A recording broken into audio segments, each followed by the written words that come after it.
Hey friends around the globe, it's November 15th. What's happening in the world? Catching up with reality. This is just a vlog discussing things happening in my life and around the globe. Trying to stay grounded and centered through all the adversity.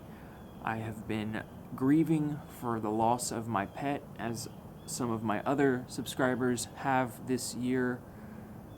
Time heals all wounds, but it takes time, and actually not just pets, important people we've lost in our lives this year. We're not alone, and it is difficult to not let the fear and darkness succumb to this and feel overwhelmed. A reminder to try to get out and walk around, enjoy the light where it is,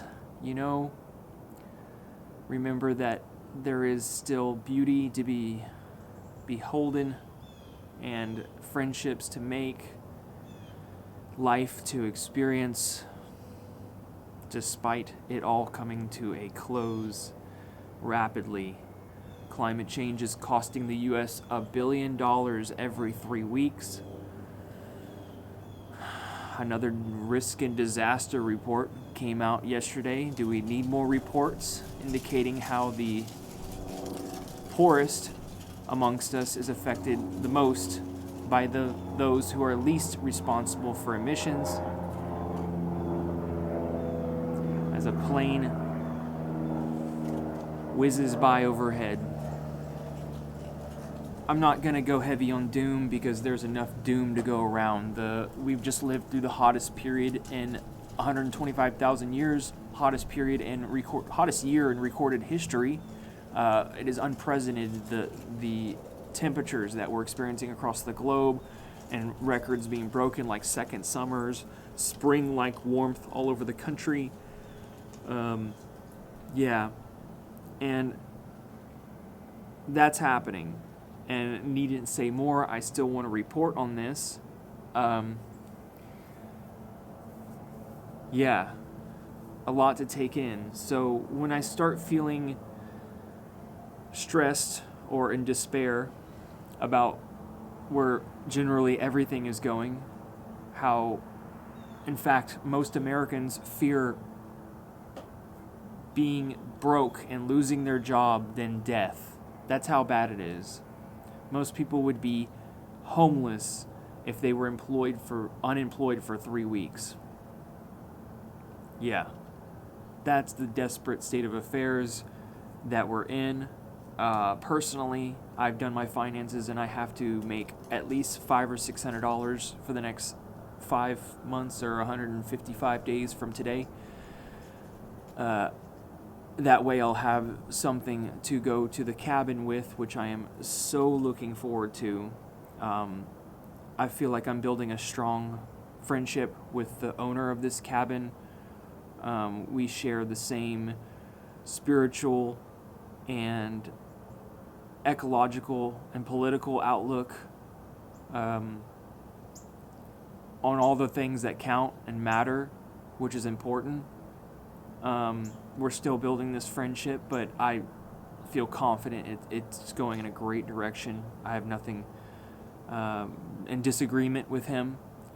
The whole reason that I'm here, I want to get into that, my life plans, now that we've covered the world a little bit. The whole reason I'm here is because I needed to exit a very volatile situation with a woman and her children. And so I took the first opportunity available, didn't do any research. This person ended up being a malignant narcissist, which is like the worst kind. They transgress boundaries. They'll use and discard you. Grade A empirical asshole of American culture. Pretty much every worst quality you can expect: manipulative, arrogant, ignorant. And I tried to make concessions. And I feel, actually, I need to forgive myself that I didn't save more money over the year, that I just blew it having fun and building skills in various different areas and making this content when I should have saved money, because there were cues all along the way that he would just end up being turning on me. That way I could have maybe saved myself some stress, obviously, and kept my cat, because I miss her companion. That's what I remember. Like, I miss her companionship. She was a lot of cat, like very extremely playful, extremely affectionate, like to play rough and scratch and go outdoors. But she was one of a kind, priceless. I'll never probably find a black Manx that was as affectionate as her again. I'm pretty much counting on it. As you can hear, there's the worst of all this is noise pollution. Where I live in this shit town has a poverty rate of over 40%. Over 40,000 people live above the poverty rate line, and there's 194,000 people here. So you have 42,000 people just struggling, and another quarter of them just making it by, and it's straight up Ohio is hell. Like, it is straight up hell here. I don't miss the South. I don't miss living in the South. So, you know, that ton of bricks fell on me, and it's good to think about revenge, but I don't want to ruin my record. And that's what he was going to file an eviction, which would have even permanently ruined my record. So, I mean, there just goes to show you, someone that says, like, to you, like, yeah, I'll be your buddy and collapse and hand you, a magazine, rations, whatever you need, and then in an instantaneous moment flip on you in a second and threaten to file an eviction, like, in a second, is incomprehensible to me. I'm not wishy-washy, and that's what I prefer people to be with, who are, their word is their bond, honest to goodness people. And a person like that will never be content. They're suffering in their own hell that they've created for themselves. I'm just trying to battle millennial woes. This person has a sick soul who can't live with himself. So this is the first time I've really spoken about that. I don't like to talk crap online publicly, but I'm just coming clean. That's the situation that I got out of, and I'm better for it. But I lost something very dear to me, that I'll never get back. So I'm trying. It's coming in waves, if you lose a pet or a pet is a dear friend, comes in waves. I want to keep making content. I want to keep reporting this because this is my purpose, my meaning in life. But it's like, financially, it's like I need your support. Like, YouTube doesn't pay me shit, like I have to be worth it, but I have to be right in the head. So I need to make these vlogs just to center myself. And when I start feeling like the walls are caving in from stress, it's like, okay, what is my direction? What can I do? Action is the antidote to despair, because there's no hope for the future. That's not in the question, but in the near term, this is our last decade. So the intention, okay, all this to say, I'm trying to keep myself grounded. Your spirituality is important, like realizing the whole point that you're here. Your spirituality is unique to each person. I realized that I was just popped out into this universe because two people who I had no control over, no agency, decided to breed me, And I told them, like, if there's neither here nor there, I can't tell them to not stop making me, So it's taken me years to accept that. Like, I didn't ask for this, definitely not. I would not wish my parents on my worst enemies. If you voted for Trump, you should automatically be expelled from the country, right? And if you're religious, especially if you're religious, like if you believe in God, why are you not doing everything in your power to stop or try to stop? I don't want to go down into begetting people, but you should be wearing sandals and I've been saying that for a long time. Like, if you claim that you believe in God, show it. But it's just a crutch for most of them. I don't want to go into that. Point is, the plan of action here is put one foot in front of the other. I'm not alone. Every American, everyone in my generation, most people are just stressing about money every week. God forbid if you have college loans. even more so, or you're about to lose a job. I got approved for this job that's coming through, going to be package delivering for the holidays on top of what I normally do. Excuse me for going on a tangent there. The goal is to go and relax my soul, my spiritual being, my consciousness, just give it a rest this upcoming summer. And then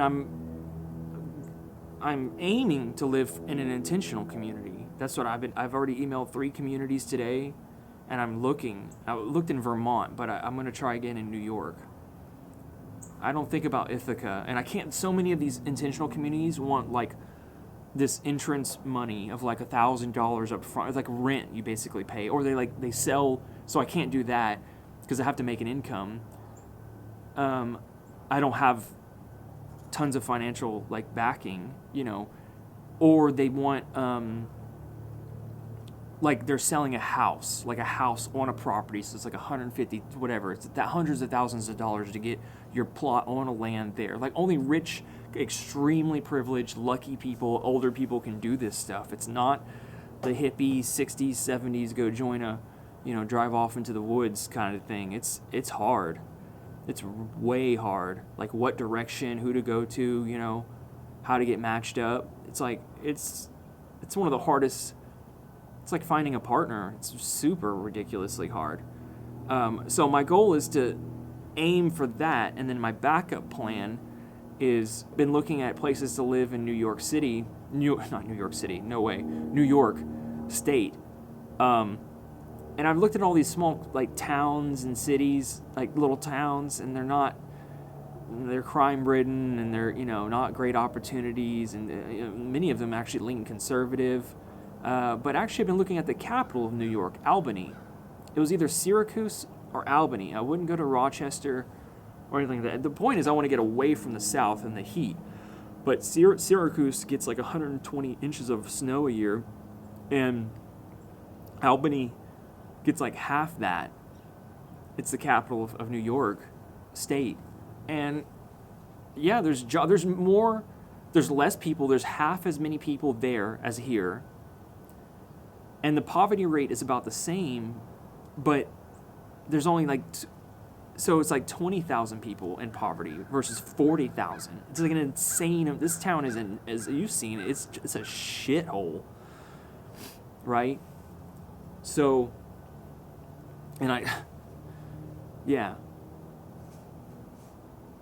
so my intention would be, okay, main goal, number 1, find an intentional community and stay there for as long as I can. The future's so uncertain for my generation. Like, where are we for in the next year or two? Unless you work at, I'm different. I don't work at a factory and conservative type. It's so uncertain. And I know some of my subscribers, like, you're juggling jobs and lost financial opportunities. Like, it is a lot of stress to be a young person nowadays. But luckily, I met good people in this community and starting this channel, and the friendships I have are priceless. So, intentional community for the 3rd time. And secondly, if that doesn't work out, then I'll go to Albany, do my same stuff that I'm doing here, work for the winter and spring, and then spend my summers at this cabin and start building basically it's like a bug out location, a place to go to and relax for the summers until the proverbial collapse hits the fan, until civilization breaks down.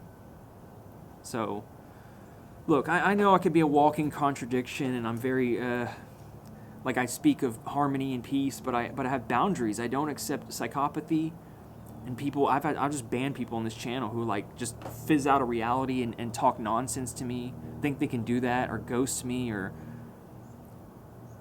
be the best that you can be. Be the best person, No exceptions. We all make mistakes and say things, and I guess that's why people are so critical of me, because I'm so critical of others. I know that. But at least I own it. I own it and I admit it. I speak of harmony and peace, but I'm willing to use firearms to protect the livelihood of myself and others and animals, people around me that I care about. I live by a double-edged sword. It's a hard life. hard on my emotional nervous system. You know, living harshly. You know, some people just cop out and drink and smoke all the time, take pleasure in life because they have no meaning, because they don't construct meaning in their life. And I don't prefer that avenue because it's a dead-end road. And you just end up, you know, alienating people around you. So, just talking to stay grounded. I have to work, sell my plasma every week. You know, get this big old track mark scar in my arm. You know, try not to ruminate. And, yeah, it's hard not to let the insanity creep in. Like, what are we doing? What is there to hold on to? That's why people religion, just nature's antidepressant. What I'm doing, what many of you are doing, it's it's emotionally exhausting and depreciative, existential. It's a crisis, you know, just to exist. But then you realize you need to take a step up and look down on your helicopter approach, you know, in your life. Why am I here? You know, what are my obligations? How did I come to be? And what can I do to try to serve others and have an enjoyable life at the same time? What can I do?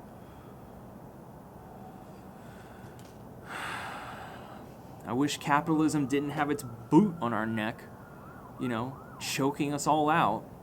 Financially, spiritually, emotionally, so that everyone's insane and feeling insane and hopeless and like there's no future. And you know, gosh, you can have, or you can just, you know, have kids and curse them into a dreadful future. You know, oh, he's so cute, looking at baby pictures. It's I can't accept that. That's evil. So I'm being rational here, and I'm just talking to you. Thanks for listening. Hit like and subscribe. I want to continue to do my climate updates, you know. I'm documenting this. That's my obligation, to serve others, to inform as a journalist, and to try to help along the way, and, you know, not succumb to the darkness, to the insane feeling, the insane thoughts of being a human.